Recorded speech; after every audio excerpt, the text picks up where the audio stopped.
একসময় নদীর ধারে এক ঘন জঙ্গলে থাকত এক দুষ্টু বাঁদর। সে সারাদিন গাছে দোল খেয়ে, কলা খেয়ে আর গান গেয়ে সময় কাটাত। নদীর জলে থাকত এক কুমির। কুমিরটা দেখতে ভয়ঙ্কর হলেও আসলে সে খুব শান্ত স্বভাবের ছিল। একদিন কুমির নদীর ধারে উঠে এলো আর বাঁদরকে বলল, হ্যালো বন্ধু, তুমি সারাদিন এত মজা করো, আমারও ইচ্ছে করে তোমার সঙ্গে খেলতে।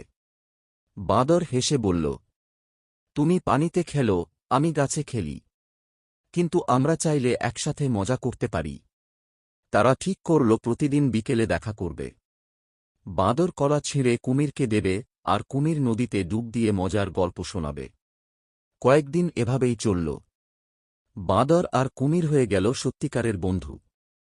বাঁদর শিখল পানির ভেতরের রহস্য, আর কুমির জানল গাছের জীবনের মজার কাহিনী।